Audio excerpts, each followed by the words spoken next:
proveedores de alternativas. Cierre comillas. A Gramsci tampoco se le pasa por alto esta segunda eventual función de los intelectuales.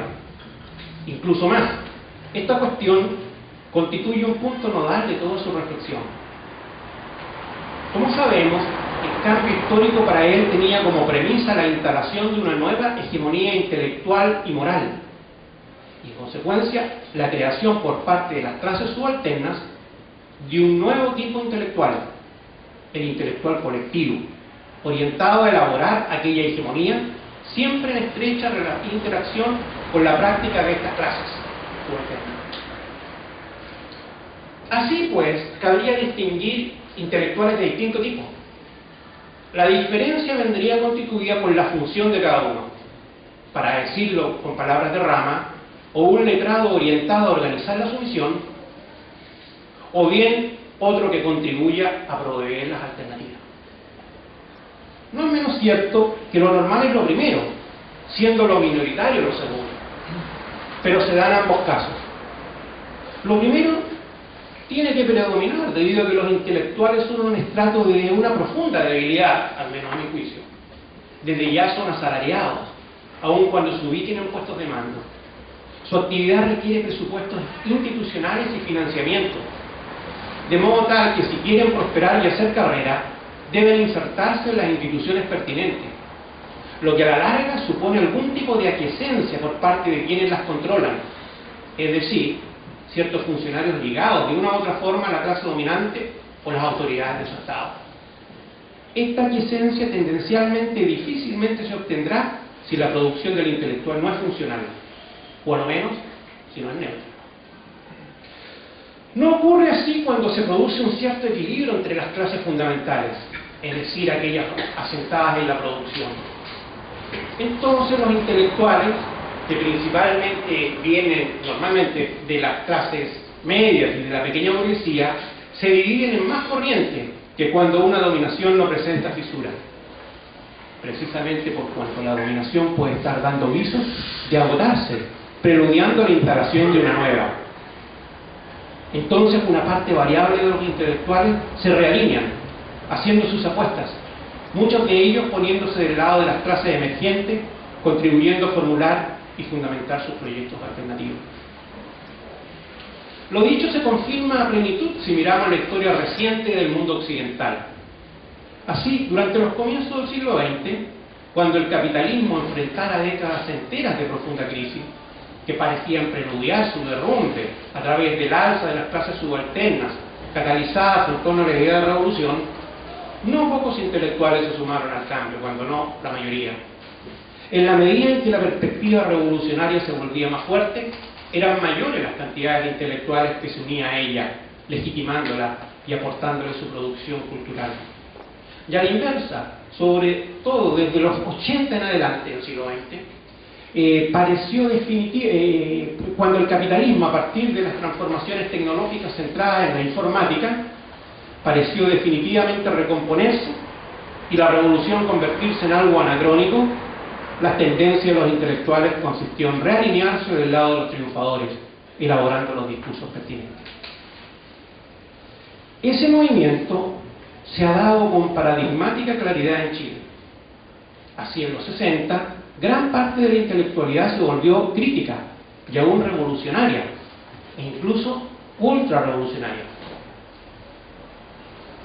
La situación, claro está, varió radicalmente desde septiembre de 1973 en adelante, cuando a través de las Fuerzas Armadas y con el decisivo apoyo financiero y político de los Estados Unidos, las clases dominantes recobraron plenamente el poder y destruyeron, a través de los servicios de seguridad de las ramas de la defensa, a las organizaciones populares, dando planificadamente muerte a miles de sus cuadros políticos y sindicales, muchos de los cuales fueron hechos desaparecer. Los años siguientes vieron gradualmente disolverse la crítica de la mayoría de los intelectuales a las clases dominantes, cuyo lugar pasó a ser tomado por cierta reivindicación, y no siempre, de una democracia abstracta derivada de sus premisas económicas y sociales. Ello, claro, está en estrecha correlación con los cambios producidos en el mundo a partir de la ofensiva reaganiana de los 80, que culminara con el derrumbe del bloque soviético. Entonces, como es sabido, el capitalismo obtuvo una victoria de grandes magnitudes, que parecía quitarle toda viabilidad a cualquier planteamiento anticapitalista. En Chile esa ofensiva terminará manifestándose en el recambio de la dictadura militar por los gobiernos de la Concertación, proceso inducido desde Washington, y con la consolidación del giro que define los 70 venía experimentando la pequeña burguesía intelectual antes ultrarrevolucionaria en dirección al establishment neoliberal. Esta intelectualidad, con los gobiernos de la Concertación, profitando del aparato público, se convirtió en la administradora del modelo de la oligarquía plutocrática y en la elaboradora de algunos de sus discursos legitimantes, como el famoso reencuentro de todos los chilenos, el reencuentro de Chile con su historia, mitos que no tienen ningún fundamento empírico, como el libro de Juan Carlos lo demuestra. Dado estos desarrollos, al menos en Chile, la intelectualidad pareciera ser más parte del problema que de la solución. Esto, por cierto, no significa que haya desaparecido del todo la intelectualidad crítica. Gómez es una manifestación de su persistencia, pero si comparamos con décadas atrás, por las razones señaladas, la intelectualidad crítica ha resultado cuantitativamente constreñida, pasando a ocupar una posición marginal, situándose muchos de sus representantes en las instituciones dedicadas a las ciencias sociales e históricas, de lo que queda de las universidades públicas, desde donde sin duda realiza un relevante trabajo crítico que no se puede dejar de reconocer. El potenciamiento de ese trabajo depende, sin embargo, de su imbricación con sujetos populares significativos, hoy por hoy inexistentes. Es en este contexto que me parece habría que situar el libro de Juan Carlos Gómez que hoy se presenta. Se trata sin duda de un texto contrahegemónico, incluso diría rebelde, ajeno a las posiciones acomodaticias de tantos. Todos sus temas son relevantes, sin duda, y se hallan orgánicamente vinculados entre sí. Pero hay algunos a los que, sin desmerecimiento de los otros, le asigno un particular interés. En este sentido, sugiero prestar atención a la tesis según la cual, a lo largo de toda la historia de Chile, ha habido solo 6 años de democracia, los que van entre 1967 y 1973. Digamos entre paréntesis que otros autores extienden ese lapso a 1964 y otros a 1958, cuando se estableciera la cédula única y se levantara la proscripción del Partido Comunista. Aunque desde otra óptica quizás podría restringirse el periodo a lo que va entre el 70 y el 73, cuando empezó a regir la reforma constitucional que le dio la ciudadanía a los analfabetos y a quienes tenían entre 18 años y menos de 21, hasta entonces excluidos. Igualmente recomiendo el artículo en el cual Gómez, siguiendo a Sartori, habla sobre la muerte de la ciencia política norteamericana, cuya capacidad cognoscitiva, dice, es cercana a cero. Ciencia política de la cual, sostiene Gómez, la chilena y la latinoamericana son meras copias, evidenciando con ello, agrego por mi parte, nuestra situación de colonialismo mental respecto del mundo anglosajón. No menos importantes son los análisis de Gómez respecto al ciudadano neoliberal, del cual nos ofrece una muy acertada fenomenología, y sus consideraciones cuantitativas sobre la masa no inscrita en los registros electorales, y la que no vota, o la que vota en blanco, o nulo, las que sumadas, nos dice, se acercan peligrosamente al 50%. ¿Qué legitimidad democrática podría tener un régimen político que, aparte del excluyente sistema electoral binominal, presenta tales características? Los estudiantes universitarios, por su parte, no pueden dejar de examinar y estudiar el artículo donde el autor describe el sistema universitario chileno y su rol dentro del orden neoliberal. Ni tampoco lo referente a la necesidad de convocar una asamblea constituyente, planteamiento que viene de la mano de una constatación no menos fundamental, a saber que en Chile siempre el orden institucional ha sido definido por las élites del poder y nunca ha provenido del supuesto soberano, el pueblo. Tesis que Gómez comparte con historiadores como Salazar y Gres y que en este libro se argumentan. y que se implica con aquella otra tesis que niega que Chile tenga una tradición democrática, de donde en fin se deduce la exigencia de una asamblea constituyente destinada a cambiar el actual orden institucional. El libro, en fin, está recorrido por la tesis según la cual existe en el país una contradicción de fondo entre democracia y neoliberalismo.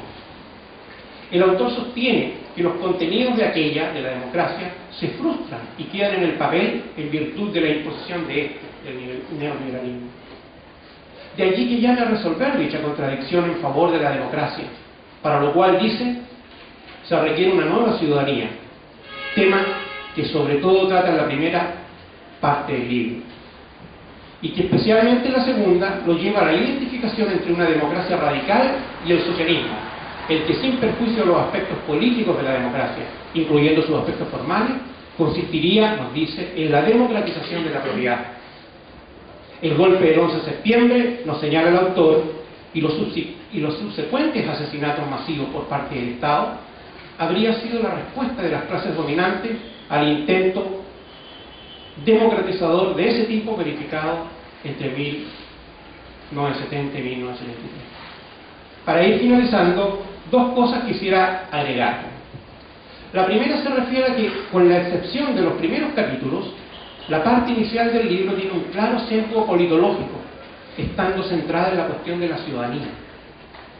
La segunda parte, en cambio, sin dejar de considerar esta temática, explicita más la cuestión del neoliberalismo. Mejor dicho, apunta más a la crítica a la dominación del capital, cuestión que en la primera está más implícita. Dicho de otra manera, a medida que avanza el libro, no solo en páginas, sino acercándose al presente, el autor radicaliza su punto de vista, cosa que se ve favorecida, a mi juicio, por el hecho de que deja en un segundo plano los análisis hechos desde la disciplina politológica y adopta un tono más historicista, que sin duda beneficia al libro. La segunda última cuestión que quiero subrayar se refiere a algunas afirmaciones del texto que podrían ser algo polémicas, especialmente cierta terminología, en particular aquella que designa al Partido Socialista y al PPD como izquierda neoliberal, lo que a mi juicio vendría a ser un poco contradictorio, o la que se refiere al orden actual como un tipo de democracia neoliberal o protegida, que el autor en todo caso, por su fondo, reconoce como no democrática. A lo que se agrega la referencia a los gobiernos de la concertación como gobiernos democráticos. Esto es la primera parte. En circunstancias que, como argumenta el propio Gómez, han consolidado el dominio de una oligarquía plutocrática y vaciado a la ciudadanía de contenido. Pero a mi juicio el mismo Gómez se encarga, sobre todo al final del libro, de rectificar estas formulaciones. Así, en relación a lo primero, en la página 461, dice que la concertación, y por tanto el Partido Socialista, agregaría yo, comillas, al neoliberalizarse se volvió un conglomerado de centro-derecha. Cierro comillas, 100% de acuerdo.